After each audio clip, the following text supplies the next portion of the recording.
పశ్చిమ బెంగాల్లో తుది విడత పోలింగ్ కొనసాగుతోంది. ఉదయం 11 గంటల వరకు 39.97% పోలింగ్ నమోదైంది. బంగాల్లో 294 స్థానాలు ఉండగా ఏప్రిల్ 23న 152 నియోజకవర్గాల్లో పోలింగ్ ముగియగా ఇవాళ 142 స్థానాలకు పోలింగ్ జరుగుతోంది. ఇందుకోసం 41,000కు పైగా పోలింగ్ కేంద్రాలను ఈసీ ఏర్పాటు చేసింది. పలుచోట్ల ఉదయం నుంచే పోలింగ్ కేంద్రాల వద్ద ఓటర్లు బారులు తీరారు. టీఎంసీ ఎంపీలు మహువా మొయిత్రా, అభిషేక్ బెనర్జీ, బీజేపీ నేత నటుడు మిథున్ చక్రవర్తి సహా పలువురు ప్రముఖులు ఇప్పటికే ఓటు హక్కు వినియోగించుకున్నారు. ఉదయం 7ంటికి ప్రారంభమైన పోలింగ్ సాయంత్రం 6 వరకు జరగనుంది.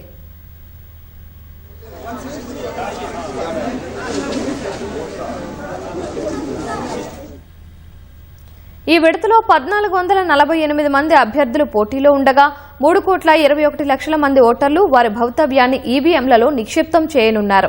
ఈ ఎన్నికల్లో ప్రధాన పోటీ తృణమూల్ కాంగ్రెస్, బీజేపీ మధ్య కేంద్రీకృతమైంది. రెండో దశలో పోటీ పడుతున్న కీలక అభ్యర్థుల్లో ముఖ్యమంత్రి మమతా బెనర్జీ, ప్రతిపక్ష నేత సువేందు అధికారి ఉన్నారు. భవానీపూర్ నియోజకవర్గంలో ఆమెపై సువేందు అధికారిని బీజేపీ పోటీకి నిలిపింది.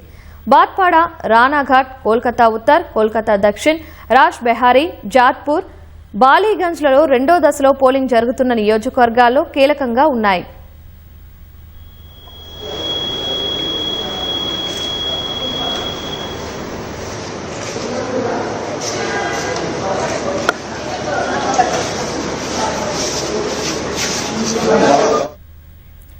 గత అనుభవాలు దృష్టిలో పెట్టుకుని హింస జరిగే అవకాశం ఉన్న ప్రాంతాల్లో ఈసీ పటిష్ట భద్రత ఏర్పాటు చేసింది. మొత్తం 2,321 కంపెనీల కేంద్ర బలగాలను మోహరించింది. ఎన్ఐఏ బృందాలను కూడా రంగంలోకి దించింది. 142 మంది జనరల్ అబ్జర్వర్లు, 95 మంది పోలీస్ అబ్జర్వర్లతో నిఘా పెట్టింది. పశ్చిమ బెంగాల్లో తొలి విడత అసెంబ్లీ ఎన్నికల్లో దాదాపు 93% పోలింగ్ నమోదైంది.